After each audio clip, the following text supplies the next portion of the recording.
More to Marketing. Welcome to More to Marketing, a podcast on marketing, product, and everything in between. I'm your host, Susan, and we're talking about product owners and product managers today because I wanted to ask the question, is there a difference? And to help me answer this question, I've brought in a very special international subject expert to join me. I'd love to welcome David. David is a thought leader in the product management space, a keynote speaker, and also a product coach. So, David, can you tell me a bit more about your passion of product management and how you got here today? Thank you for inviting me. Yeah. So I started working with digital products around 15 years ago, and I didn't plan to be in this field. I was a software engineer, and out of the blue, someone got to know me and said, I like how you communicate. You make complex things simple. And then I ended up being a product owner. Moved from my small town to a big town, São Paulo in this case, the biggest in South America. And then since that moment, I worked as a product manager, head of product, startups, giant corporations. And then I moved from Brazil to Germany. And yeah, that's what I have been doing over the last 15 years. Sounds like an amazing journey to be able to even cross continents there as well. And all the fantastic experience, particularly I'd assume with startups, because startups would be absolutely crazy. Oh yeah, that's generally fun. And I'm in another startup. I generally end up in startups all the time because I love this atmosphere of creating and stepping into the unknown. All of these things push me. They really boost my motivation. And must feel so satisfying as well when you see the end result. Yes, that's the magic, right? Because generally in a startup, you have an idea and you end up with something totally different than your idea. And it's magical because what matters is the journey. It's not starting with the idea and prove yourself right, but creating something that you didn't even know it is possible. I've never been in a startup myself, but I can just I'm all inspired by you to be able to do so many of them and the amazing things that you've done. But I suppose one of my leading question I was asking in the intro was, I want to understand more about the difference between a product manager and a product owner, because I think there's a bit of a mismatch out there. So would you mind helping me to understand the difference between both of those? Sure. So this is a tricky question because, of course, it depends who you ask and how the companies work.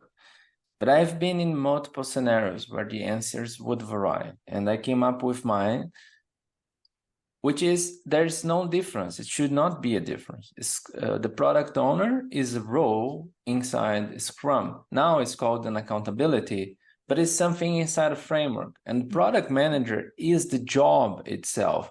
And product management, it is about creating value for customers and the business, figuring out how you do that. And the product manager job is the best person to feel the product owner accountability. This is the best way of working and the simplest end-to-end responsibility. It doesn't matter the name, but the challenge happens when you have both. There are some frameworks that actually by design, they have both. Then what happens is that the product owner is responsible for the execution and the product manager for the strategy. It's kind of the product manager figures out what is the right thing to do, and the product owner ensure this thing gets done right. But what is the problem there? There's a handover of accountability. And I've been in these scenarios, funny enough, on both sides, product owner and manager. As a product owner, if something would go wrong, the product manager would blame me saying like, hey, poor execution. Yeah. And I would blame back saying, for decision making. So it's not fun. It's better to have an end-to-end responsibility regardless of the name, because when they coexist, there's a lack of accountability, and that isn't helpful for anyone. I was fortunately in a position in an agile environment where I was the product manager for a brand, but also the product owner for the squad. So I found myself watching other product managers. It was a bit easier for me in the sense that I could do strategy and also put the prioritization order in place for the team to know how to get their successful goals happening. That's quite interesting. Other areas, though, it was completely different, where you had a separate person who may not even be part of that team being the product owner Mm-hmm. and having all these different SMEs coming in within that squad.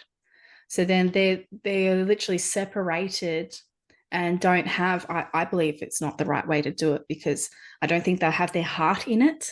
If you're the product manager, you have the heart in it. You want it to succeed. You want it to be amazing. But if you're separated and it's a different product owner running it, they may not have that same heart behind it. Yeah, because then it changes, instead of being the product owner, which the ultimate goal is to maximize value, actually you become a kind of a backlog owner. So you own the backlog, but you have to manage the backlog, and your job is to keep filling that and so on.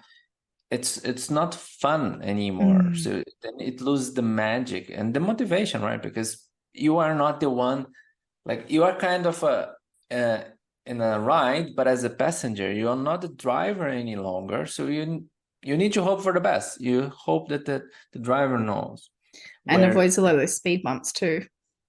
Yes. What I learned over the time is, like, many people ask me one specific question. How do I get the product owner and product manager to succeed together? And I say, you are not going to like the answer. You don't. I said, it's better to have smaller teams with smaller responsibility, but end to end, and empower them to make decisions. So sometimes I see here in Germany teams with 12 people, and there is a product manager and a product owner. I say, let's just do the following: split into two teams of 6 and promote. There is only one role. Then you choose. If you want product owner, it's product owner. If you want product manager, product manager. Or you choose to something that is better. I think it's product lead. As the name product manager is a little bit misleading, because you don't manage anyone and the product owner doesn't own anything. So it's all about leadership, but it's not about being on top of the others. It is on the same level, but leading the product direction. So I like more the name product lead in general. I do like that as well, because you are part of the team. You get your elbows in there as well. And generally, you're put in with SMEs that are your peers. So you're working together for that common goal. And then you may tell your leaders what's happening, how you're progressing and everything, but you're trusted to be able to deliver as per whatever your KPIs or your briefing is. Yes, that's true. So, as you've said yourself, there is this blurring that's been happening between what a product owner, product manager, and potentially product lead is. It do you know of any key reasons why this might be happening out there? Yeah, it's because of a lack of trust and an extreme focus on predictability. So up to now, what I have seen is, like, companies want to know what happens when and who is accountable for that. So they believe in general that having a process is the best way. And if you have the product manager, it's very clear responsibility, have the product owner very clear, and you can focus on the process. And that is the problem. But I'm not saying that the companies are wrong. They just have not seen another way of working. So they need someone to get them on the journey to see another way of working.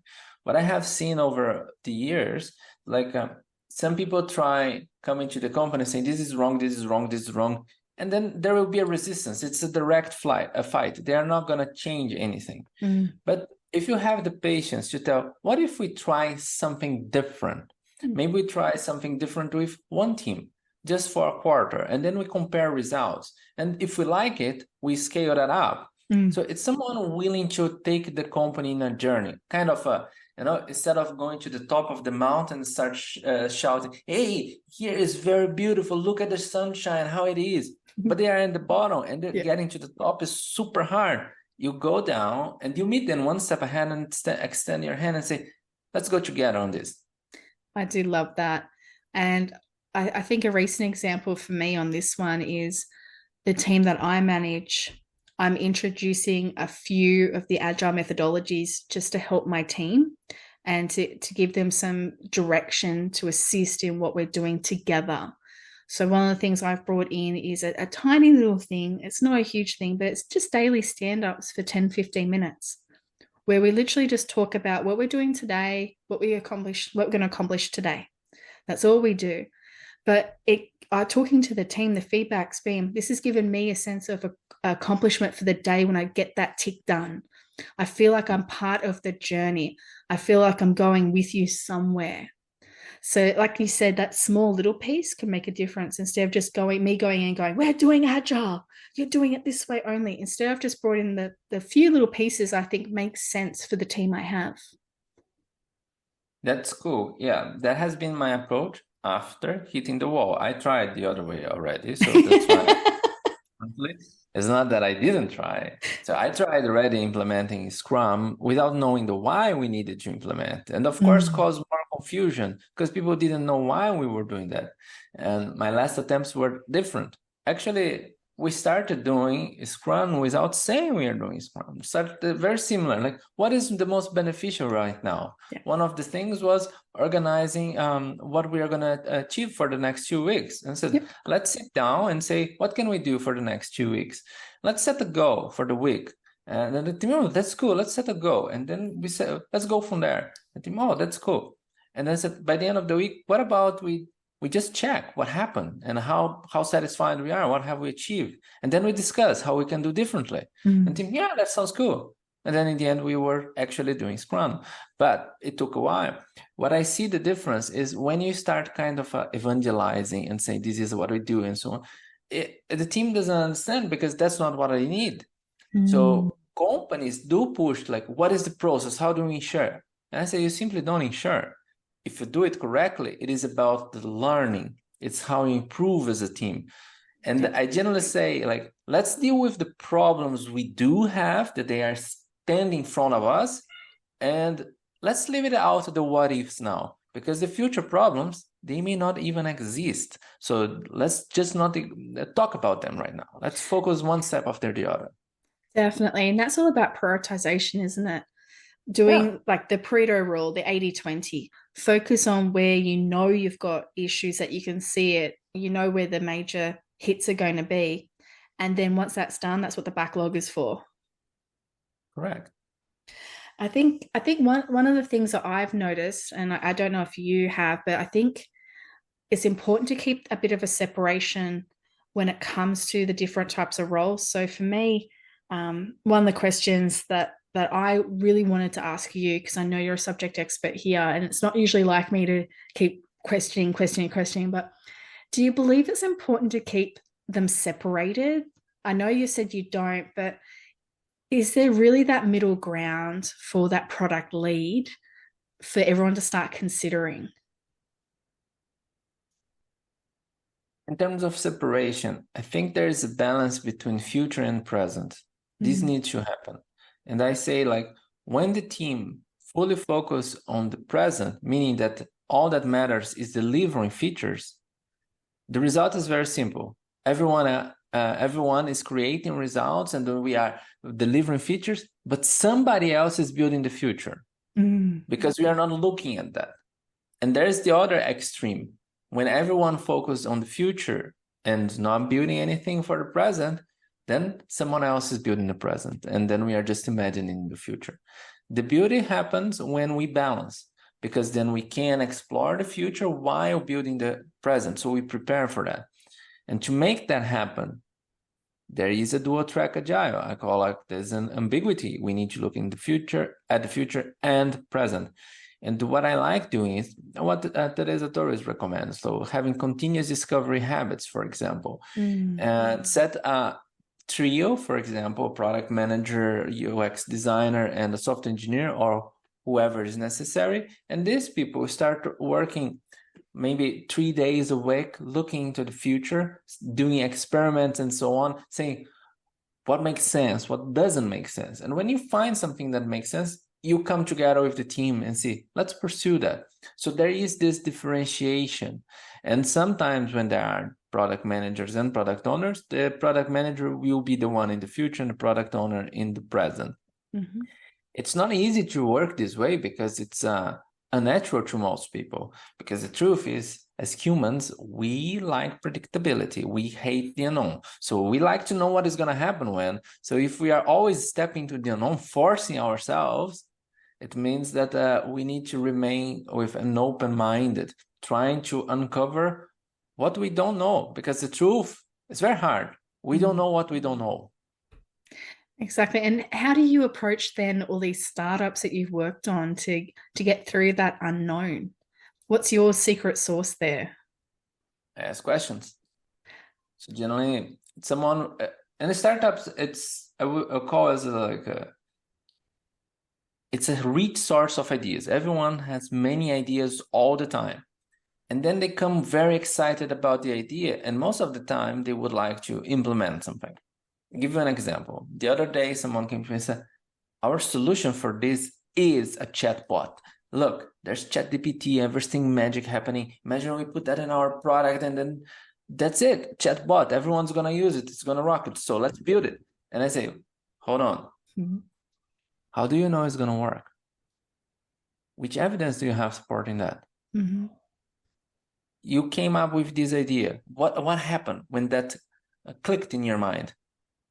So let's step back. And one thing that we can do is name the assumptions and say, what can we do right now, the fastest way to learn? The example of a chatbot is very easy. You do a Wizard of Oz, for example. Instead of building the whole thing, you can fake until you can make it. Mm-hmm. This is what Ash Murray likes saying from the Lean Startup. So you put a chatbot there. Instead of a chatbot, you put a chat, actually, and you put a smart person behind the chat, and you see how people would interact with the chatbot. And then maybe you actually are going to learn that nobody uses it or use it in a totally different way. So you need to figure out how to test the ideas. But also it comes something quite interesting. It's not all ideas that are worth testing. So you need to see what will help you get closer to your vision. What connects your strategy? What connects your most pressuring goal right now? And the ones that don't, then you should not pay attention to that. So that's why you need to ask questions. And I used to say that good product management is about saying no. But I now say that good product management is about helping the others say no to themselves. So, because if you say no, you become a blocker. Yeah. So you are the one like, no. I did that several times, but then my boss would get too many emails that I was a business blocker. So I figured out another way that I help people reflect. And realize that there's another way. Exactly. I love that. And asking questions and all those whys. One of the ones that I think I probably annoy my team with is they come to me with a pack and it'll talk about like different types of metrics. And one of them would be active customer. And the one thing I always ask is definitions. What is your definition? So similar to the why, it's what are you talking about? I want to be on the same page. So definitions. So that I think they're sick of me saying that, to be honest. But yeah, I love the curiosity to be able to get the best solution possible and not just walking in with the solution as well. That's great. And I like what you said about definitions, because it's asking why without asking why. And one of the things that I coach product managers is, you need to ask why, but be careful with the word why, because many people know this technique, the 5 whys. But what is the problem of why? Why is challenging? You're going to put someone on the defensive mode. You say like, why do you think that? The person immediately like thinks, I'm being challenged, so I need to answer. So the person will go in a defensive mode. So I like saying, rephrase that with what or how. For example, how did you come to this idea? Let me understand that. Or, what is giving you the confidence for that? So what do you want to achieve with this? What makes this so important? And this shows curiosity, because curiosity is the most important part, not the challenge itself. It's the learning. You want to learn. You want to be on the same page, everyone. Yeah, and especially bringing them on the journey as well, so they feel part of it. Yes. That will get the whole team empowered to be able to push through anything difficult to get to the end. What other pitfalls have you ever come across? Because naturally you're going to have those ones where people feel like they're put against a wall when you start questioning them. But what other pitfalls have you seen when it comes to the product lead type of position? Oh, generally, it is about the relationship with business people. So it's very easy to fall into an anti-pattern I call as the stakeholders puppet. So you mess up Yes, the job. person. Yeah. Exactly. So you kind of you mess up. What is the real job?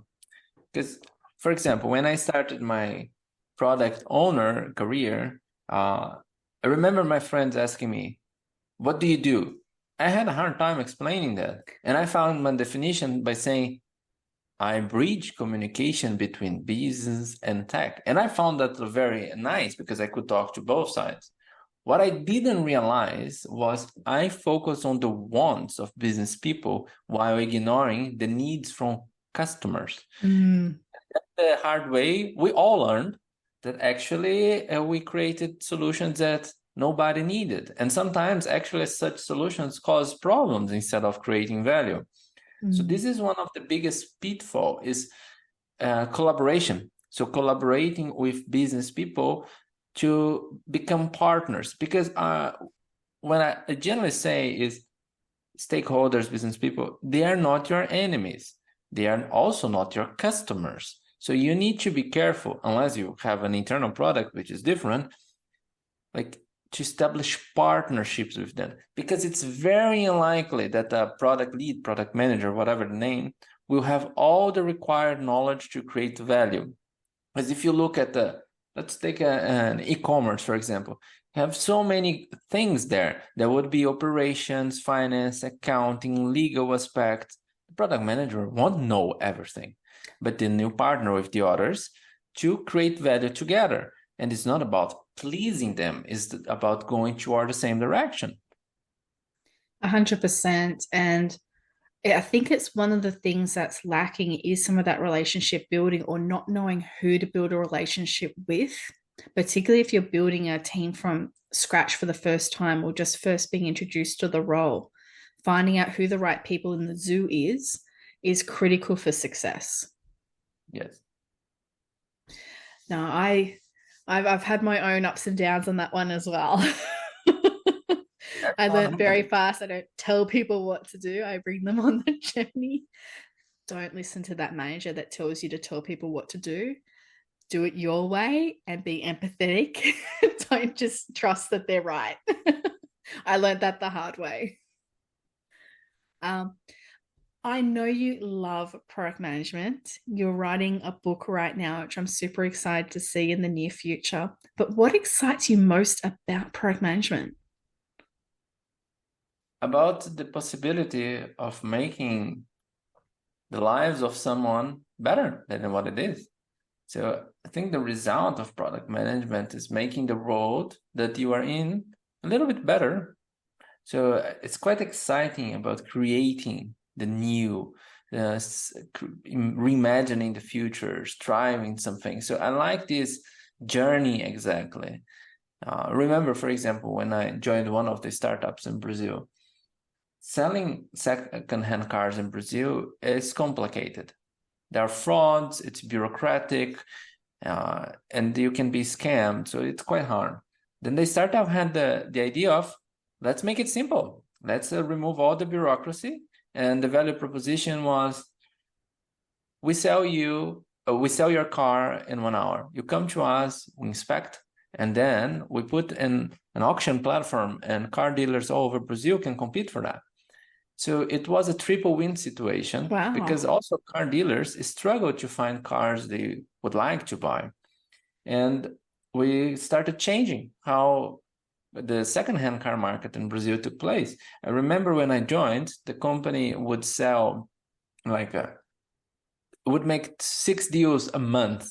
And when I left, which was not that a long time I stayed there, it was just 8 months. But 8 months in a startup is quite something. And we started selling 2,000 cars in a month. Wow. So I was like, wow, it's from 6 to 2,000 in just 8 months. And that made at least 2,000 people per month way happier than they were. They would just go there, they would sell their car for fair price, and without any bureaucracy. We would handle everything. So these kind of things is what motivates me. Seeing that change would have been huge as well, because you know that impact there within that short amount of time. Yeah. Oh, that's amazing. I love that example. And it's something I've never heard of as well. Maybe other countries need to be doing something similar, because it sounds like it really fills a need out there to save people time. And also dealers' time, and then they know they've got the right car to sell on. It's just got so many positive things that come out of that in all different directions.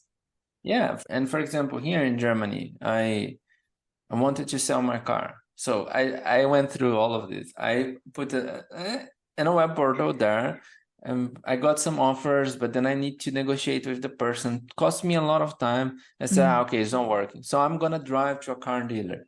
Then you need to go there physically, and then the car dealer is going to make you a bad offer because it's generally it's hard for them, and they're buying your car, so they take the risk.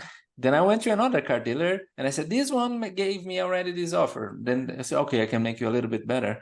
In general, I realized that I spent at least 20 hours to get my car sold. And 20 hours I could have been doing something else. So this time you don't get back, and you just don't see it because you were trying. When I was in Brazil, I had to sell. I just drove there. 1 hour later, the car was sold and I didn't have to deal with any document. Yes, that is a fantastic example of how thinking a different way on how to do something can bring a beautiful solution no one thought of before. Yeah. And I do like auctions as well, particularly when they're for shiny things. we like competition. That's cool. Exactly. It's part of our nature, isn't it? Yeah. I have a question I ask everybody, and I did prepare you for this one. So hopefully you have had a chance to think about it. But when you're thinking about brand and yourself, what brand best represents you and why? It's quite interesting. I had an answer I prepared for that, but I'm changing. I was about to say Apple because of all the quality and everything around and the smoothness, but then I changed to a totally different one that has nothing to do with electronics, and I changed to Bose.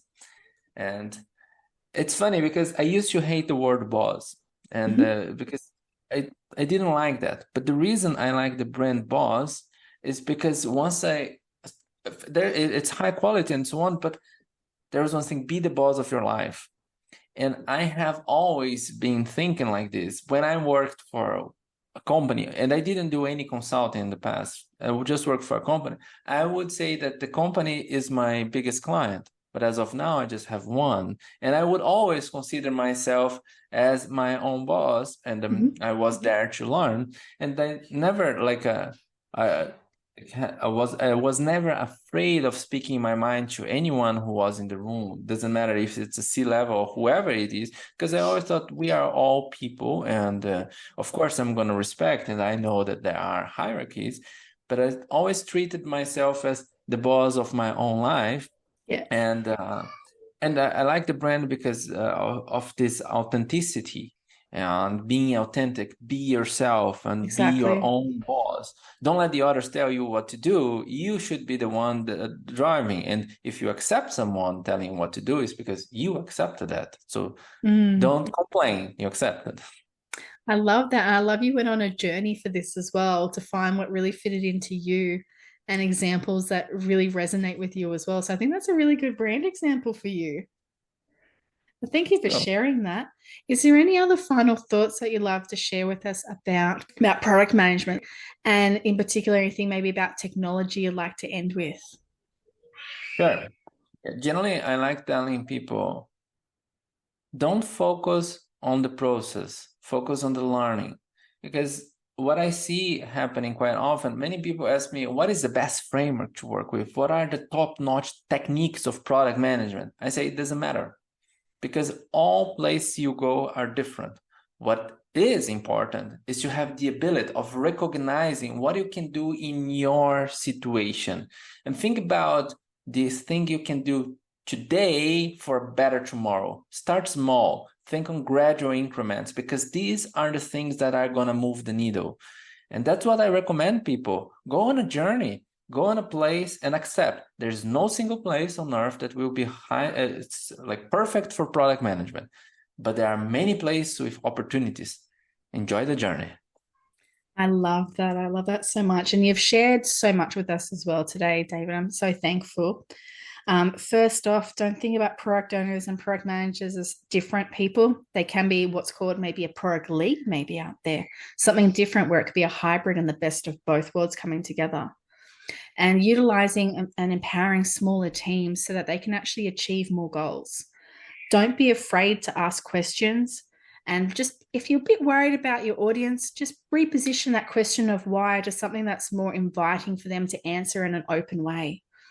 Relationships are key. Ensure that you build those relationships, and it's part of really a partnership. You're there together to build.